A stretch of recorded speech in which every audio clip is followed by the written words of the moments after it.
I'm Clara Lieu. I'm a visual artist, and I want you to come along with me as I travel to draw and paint the world. It looks like there is indeed a turtle far up ahead. Observing the Hawaiian sea turtle, what struck me immediately was just this grandiose mass with such dramatic textures in the skin wrinkles, in some of the patterning, the sagginess of the skin in the neck. This turtle barely moved. I think once she lifted her head for about a second, but that was pretty much it. I don't think I've ever painted a subject from life and had so little movement over such a long period of time. For me, it's actually very liberating because I know I can put down a mark, I just move on. And there are opportunities to make adjustments that you would think you don't have. A big part of that is starting with the very, very lightest gray and sticking with that tone for a fairly long period of time. This really was a very funny scene because you have this one turtle on the beach. There are these ropes, they have all of these cones, and so many signs telling you what you cannot do. He's not just sitting there, he's actually basking in the sun and relaxing. And so, even though this is a turtle who's standing perfectly still with barely any movement, he is doing something.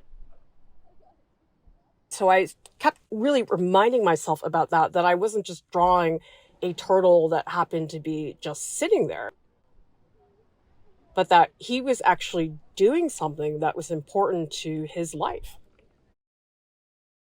Let's go visit the Honolulu Museum of Art.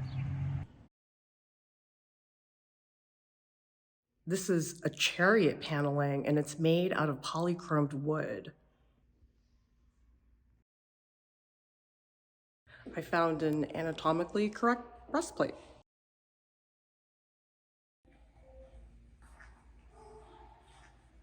These sculptures are made out of wood, which is a really rigid material, which is why it's just extraordinary that they have this very voluptuous, fleshy, soft quality to them. These sculptors really knew how to transcend their materials.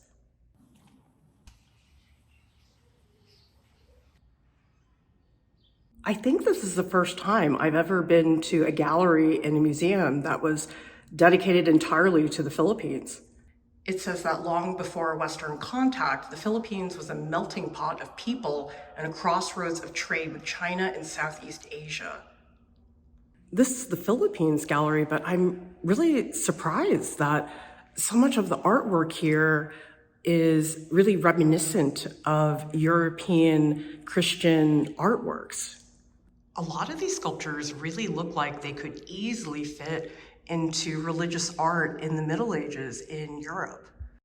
By the 15th and 16th centuries, Islamic influences permeated southern coastal regions while European explorers began arriving in lowland and coastal areas. It says that Christian deities largely replaced indigenous religious figures as Christianity was spread by the Spanish throughout the islands. Muslims in the south and animists in remote areas in the islands retained traditional religious and cultural practices, but these represented just 10% of the total population. That explains why a lot of these images are so similar to the religious sculptures in Europe. And there's an extraordinary range of painting and gilding. What's odd is that they're really all over the place stylistically. Usually whenever I go to a gallery of a specific region, you see repeated things that the artists are doing that are consistent. But here, everything's so random. It's like there's no remote cohesion at all. And I wonder if that's part of the history of the Philippines that caused the artwork to feel so stylistically haphazard.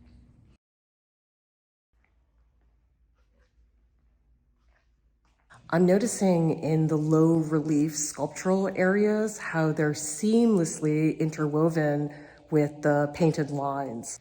Especially in the eye, you can see the carved out portions and then how the painted lines really follow that sculptural relief.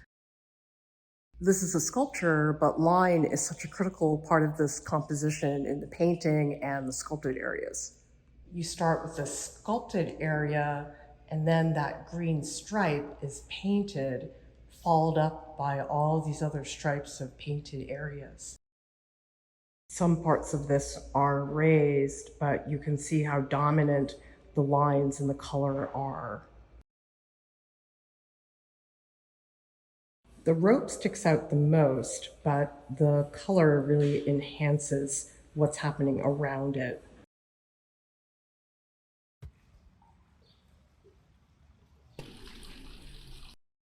Let's go see my studio.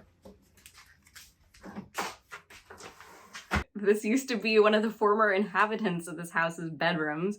Can't imagine this being my bedroom, but yeah, it's a nice little space. I enjoy being here. You probably had to buy quite a bit of equipment as a jeweler. Oh yeah, I bought everything in here and I set it up during COVID when I didn't have access to any studio. You have to tell me what this is. I was super bored in the pandemic, and so I bought me a kit, like 1,000 different enamel colors from Thompson Enamel, and I spent a lot of time during the pandemic just testing all the colors to see what they look like. And I was doing some experimentation too with something called gold luster. Gold luster is normally used with ceramics, and it actually contains gold, so they are very expensive. And if you fire it at the right settings, you'll get this kind of shiny gold on it. Another example of enamel techniques, we have something called cloisonné. Cloisonné, that's from the Middle Ages. Yeah, so it's a very old technique, and people would do this three-dimensionally, but basically you take a piece of flattened wire and you're creating your own version of kind of like paint by numbers, or you're just filling in these lines with enamel to get these designs. Stupid question, is enamel paint? It's basically very finely powdered glass that you can use in different ways. There are so many techniques with it. So I have the enamels sorted by transparent and opaque enamels, and they're all in these drawers. So I have blues, I have whites.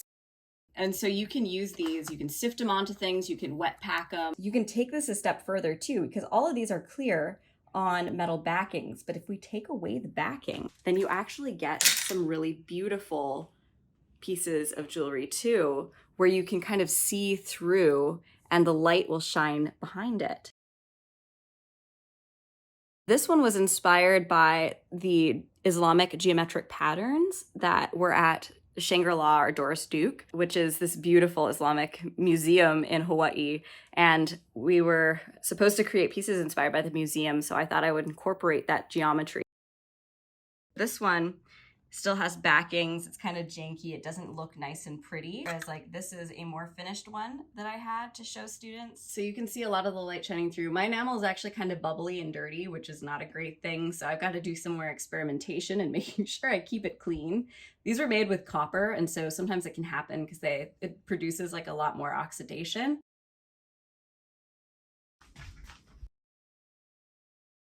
One of the ways to work with enamel, so these are all opaque enamels, is you can sift enamel on it, like almost just through like a sieve. Then you fire it and then you get this kind of clear coat.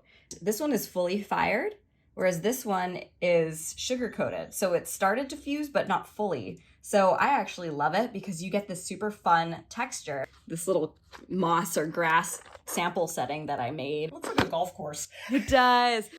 So I wanted to create some hanging earrings with some enamel and was playing around with if I wanted to add something in there. So I like printing out lots of copies because then I can draw on top of it, or I could take colored pencils and I could just play around with colors.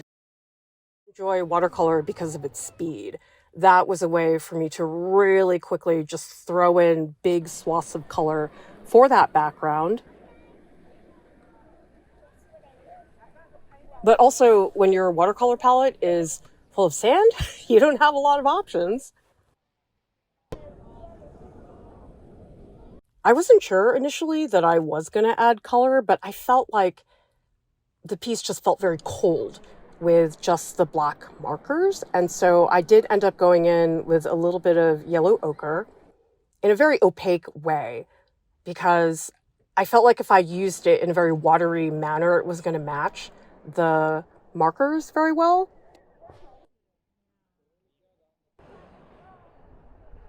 I really was using this watercolor and this brush more typically the way I would use acrylic. In fact, I almost never use watercolor this opaque.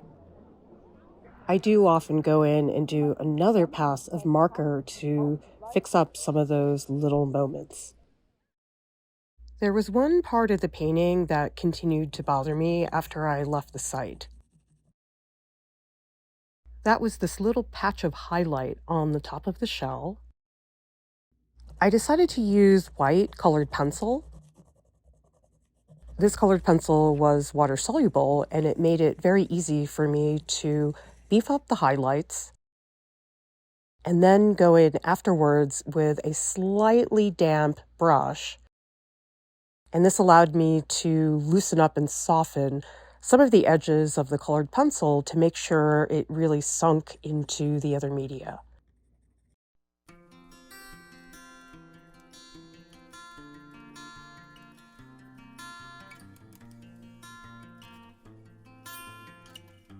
Okay, ready?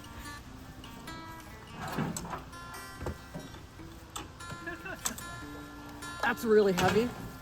That's so good.